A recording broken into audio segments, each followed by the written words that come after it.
तो आज हम इनसे जानेंगे कि सफलता किस प्रकार से प्राप्त की और सफलता के लिए उन्होंने क्या-क्या किया। तो सबसे पहले हम जानते हैं कि सिलेबस कैसे क्या रहा और सिलेबस को इन्होंने कैसे कंप्लीट किया? प्री में तो बहुत सारे सब्जेक्ट्स थे, जैसे मैथ्स हो गया, रीजनिंग, हिस्ट्री, पॉलिटी, इकोनॉमिक्स, मतलब सारी सब्जेक्ट जो होती हैं, कंप्यूटर। तो बेसिकली क्या था कि मैंने एसएससी की तैयारी करी है, तो उसका उसमें आप सब कुछ पढ़ना होता है, तो मेरा बेसिक्स बहुत अच्छे थे। और उसमें हिस्ट्री और पॉलिटी, मतलब हिस्ट्री के फैक्चुअल जो लाइन बाय चीज़ें पूछते हैं ना, वैसे पूछा था रैंडम। ऐसे वन लाइनर नहीं थे कि आप रैंडम भी आपने कहीं भी थोड़ा बहुत पढ़ा हो और आप बता सको। वो आप तभी कर सकते थे जब आपने उसको बहुत अच्छे से पढ़ा हो। तो हिस्ट्री बहुत अच्छे से पढ़नी चाहिए। पॉलिटी का वेटेज मेंस में भी बहुत ज़्यादा है, तो पॉलिटी भी बहुत अच्छे से आपको आनी चाहिए। और एसएससी की आप जब तैयारी करते हो ना, तो आपके बाकी सारे एग्ज़ाम्स निकालना आपके लिए बहुत इजी हो जाता है, क्योंकि उसमें सब कुछ आपको कवर करना पड़ता है। हम प्री एग्ज़ाम की बात करते हैं। प्री एग्ज़ाम में जो सब्जेक्ट थे वो कौन-कौन सब्जेक्ट थे और कितने नंबर का वेटेज था? कुछ थोड़ा-सा बता पाएँगे आप? वेटेज तो ऐसे आप नहीं बोल सकते। सारे सब्जेक्ट्स बहुत रैंडम थे और बहुत क्वेश्चंस बहुत रैंडम थे। प्री में हिंदी भी थी। हिंदी के जो क्वेश्चंस थे, वर्णमाला से बहुत ज़्यादा क्वेश्चंस थे। जैसे शब्द होते हैं ना, मूर्धन्य शब्द होते हैं, तालव्य होते हैं, वो सारे क्वेश्चंस बहुत थे। इंग्लिश तो बेसिक जो हमारी आती है वोकैब के क्वेश्चंस भी थे। और एक्टिव वॉइस, पैसिव वॉइस, और डायरेक्टेड स्पीचेस बहुत थी इंग्लिश में। बाकी हिस्ट्री की बात हमने कर ही ली है। पॉलिटी तो आर्टिकल्स और प्रस्तावना जो होती है, वो सब कुछ बहुत अच्छे से आनी चाहिए आपको। और हमने कहाँ से कौन सी चीज़ ली है, किस के संविधान से कौन सी चीज़ उठाई है, वो सारी चीज़ बहुत अच्छे से आपको कंठस्थ होनी चाहिए। और मैथ्स भी बहुत बेसिक थी, बहुत ज़्यादा टफ़ तो नहीं थी। बट हाँ, प्री का जो पेपर था वो मेंस के कंपैरिजन में मुझे टफ़ लगा थोड़ा, क्योंकि बहुत। मेंस का हाँ, सिंपल था। मेंस का मुझे सिंपल लगा। और जैसे कंप्यूटर प्री में बहुत टफ़ था, तो कंप्यूटर की प्रिपरेशन बहुत अच्छे से, जिसको डीप नॉलेज होगा वो बहुत अच्छे से क्वेश्चन कर पाएगा। बाकी बेसिक अगर ऊपर ऊपर से जिसने कंप्यूटर पढ़ा होगा, तो उससे क्वेश्चंस नहीं बनेंगे। आप मेन सब्जेक्ट किस-किस पे फ़ोकस कर रहे हैं? जो भी अभी प्री की तैयारी कर रहे हैं, अभी 2026 में जो आने वाला है एसआई, उसमें किन-किन सब्जेक्ट को मेन रखें कि ये सब्जेक्ट मेन है जिनको अपन पढ़ के अच्छा स्कोर कर सकते हैं? सब पढ़ना पड़ेगा। आप अगर एक सब्जेक्ट, मतलब कुछ सब्जेक्ट्स को लेके चलोगे तो हो ही नहीं पाएगा, क्योंकि वो लोग कब कहाँ से क्वेश्चंस पूछ रहे हैं आपको खुद नहीं पता होता। क्योंकि जैसे एमपी जीके का तो हम जनरली देखते हैं, एमपी के एग्ज़ाम में वेटेज बहुत होता है, पर उसमें एमपी जीके बहुत कम था, ना के बराबर होगा।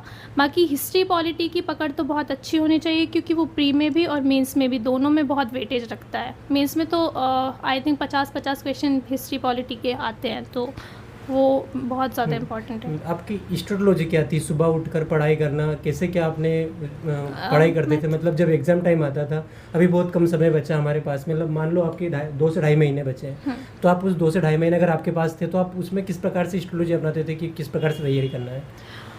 पढ़ना, वो क्वांटिटी से ज़्यादा क्वालिटी मैटर करती है। आप भले ही कम पढ़ो, पर जितना पढ़ रहे हो ना, उतना फोकस के साथ आपको पढ़ना बहुत ज़रूरी होता है। मैं मॉर्निंग पर्सन तो कभी नहीं रही हूँ, मैं बहुत लेट उठती हूँ। मुझे ऐसा लगता है नींद पूरी होती है तो आपका दिन बहुत अच्छे से जाता है, आप अच्छे से फोकस कर पाते हो।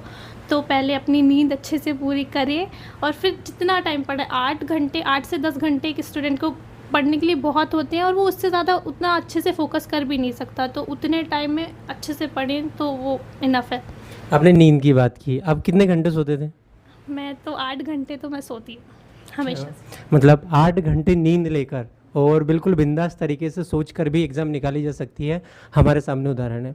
मैं अब आगे आपकी जो मेंस की प्रिपरेशन आपकी रही है, मेंस में जो सब्जेक्ट आए हैं, आपने कोई बुक ऐसे कोई प्रेफ़र करेंगे या फिर कोई भी ऐसा टीचर जिसको प्रेफ़र करना चाहेंगे आप?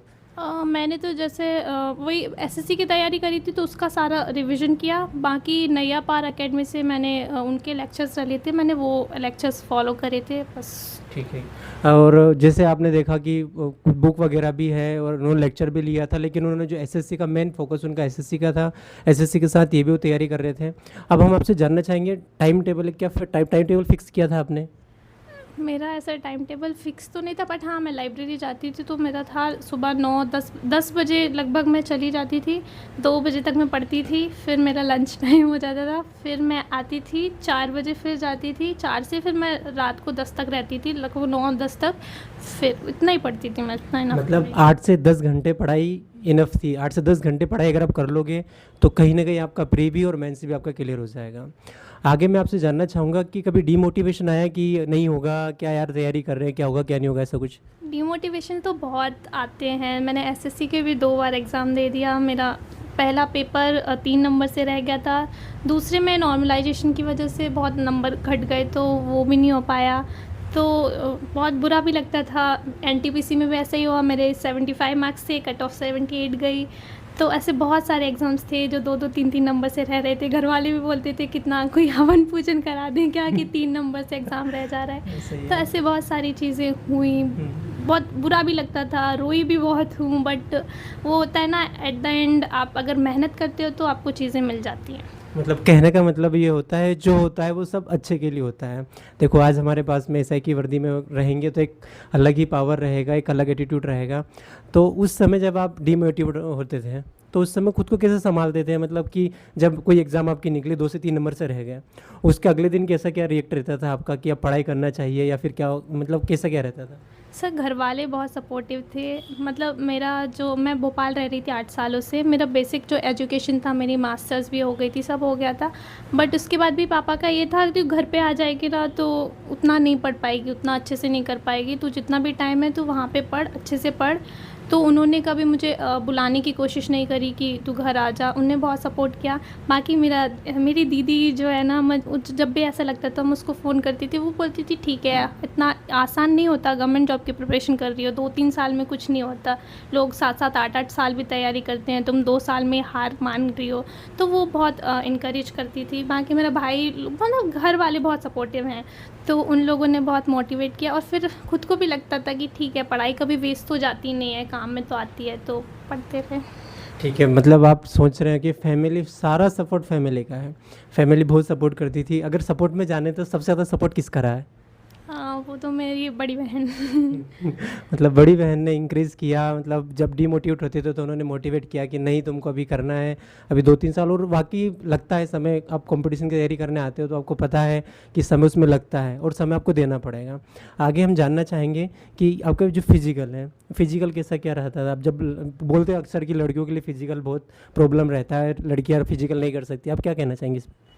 मुझे ऐसा लगता है आप फिज़िकली एक्टिव तो होना अभी इस लाइफस्टाइल में बहुत ज़रूरी है। आप कोई ना कोई एक्टिविटी तो आपको करते रहना चाहिए। बाकी इतना मतलब टफ़ तो देखा जाए तो टफ़ तो था, बट ऐसा था मेरे लिए, एसआई का फ़िज़िकल उतना टफ़ नहीं रहा क्योंकि मैंने कांस्टेबल का फ़िज़िकल रिसेंटली दिया हुआ था।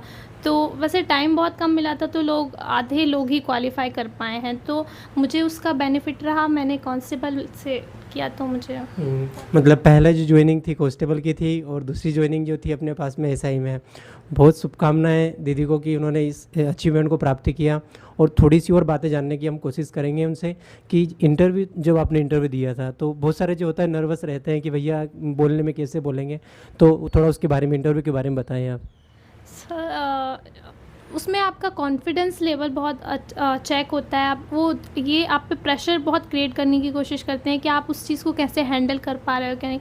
मेरे साथ कम्युनिकेशन का कभी इशू नहीं रहा है क्योंकि मैं हमेशा एक्टिविटीज़ में, जैसे कॉलेज हो गया, स्कूल हो गया, सब में पार्ट लेती रहती थी। और मैं जनरली ऐसे घर वालों का जो एटमॉस्फेयर रहा है, वहाँ भी हम लोग कोई भी टॉपिक रहता है तो उस पर रैंडम बातचीत करते रहते थे, तो एक डिबेट काइंड ऑफ इन्वायरमेंट मिल जाता है, तो उससे आपको बहुत सारा नॉलेज भी मिलता है और आपका कॉन्फिडेंस भी बूस्ट होता है।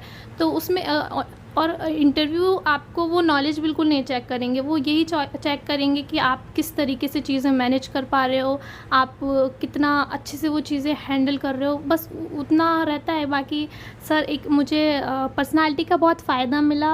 मेरे चेहरे पे हमेशा स्माइल बहुत रहती है, तो उस चीज़ का भी असर पड़ता है। तो चीज़ों को डील करना रहता है। हाँ, तो वो चीज़ उनको वो देखते हैं, तो अगर कॉन्फिडेंस रहेगा तो ऑटोमेटिक हर चीज़ हो जाएगी। ऐसी कोई कहानी सुनाएंगे आप या ऐसी कोई वाक्यांश बताएंगे जिसमें आपको थोड़ा कि उसको आपको देख के ऐसा लगा कि नहीं यार मुझे ये करना चाहिए, या जो आपने अचीवमेंट प्राप्त किया है इसके लिए मैंने कि इसलिए मेरे को ये करना ही करना है, ऐसा कोई वाक्यांश है? सर बीइंग अ गर्ल ऐसी बहुत सारी चीज़ें होती हैं जहाँ अब लोग बोलते हैं कि आप ये चीज़ में नहीं कर सकते, लड़कियां कमज़ोर होती हैं, बहुत सारी चीज़ें। तो ये चीज़ मेरी हमेशा से बचपन से रहा था कि मैं कभी किसी से कमज़ोर तो नहीं हूँ, मैं लड़कों की बराबरी बहुत अच्छे से कर सकती हूँ। तो और मेरी फील्ड भी वही है, तो हमेशा ऐसे रहा था कि नहीं, पीछे कभी नहीं रहना है। और पापा ने हमेशा बहुत सपोर्ट किया कि उनको चाहिए था कि हमारी बेटी कुछ अच्छा करे। तो आप देख रहे हैं कि father is will be hero, पिता होता है वो हमेशा हीरो होता है। आप ये देख रहे हैं, सपोर्ट बहुत ज़रूरी है। और आज की तारीख में हम लोग बोलते हैं कि लड़कियों के लिए जॉब नहीं, लेकिन मैं कहना चाहूँगा ये लड़कियों के लिए बहुत अच्छी जॉब है। ठीक है, थोड़ा सा और मैं जानना चाहूँगा कि आज जो आपका सिलेक्शन हुआ है, कैसा महसूस कर रहे हैं? हाँ, बहुत खुशी हुई, मतलब एकदम बहुत अच्छा लगा। क्या होता है ना, कुछ परिस्थितियाँ आपकी विपरीत चल रही होती हैं, आप बहुत सारी चीज़ें कर रहे होते हो, आप हाथ पैर मार रहे होते हो, पर नहीं मिल रहा होता, नहीं मिल रहा होता, फ्रस्ट्रेट हो चुके होते हो। और मुझे ऐसे टाइम पे जॉब मिली है जब मैं बिल्कुल निराश हो गई थी कि अब कुछ नहीं होगा, मैं छोड़ दिया था सब कुछ भगवान के भरोसे। तो उस टाइम पे मिला तो बहुत ज़्यादा अच्छा लगा, और घर वाले भी बहुत खुश हुए। तो जैसे पापा ने हमेशा सपना देखा था कि लड़की जॉब करे, तो मेरी पहली घर में पहली सरकारी नौकरी है, तो मुझे बहुत अच्छा लगा। क्या बात है! मतलब रहता है कि पिता पिता होता है। आप देख रहे हैं दीदी बार बार पिता का नाम ले रही है, मतलब विल बी हीरो। मतलब लाइफ में जो रहता है वो पिता हीरो होता है। बहुत बहुत धन्यवाद आपका, आपने जो समय दिया उसके लिए। थैंक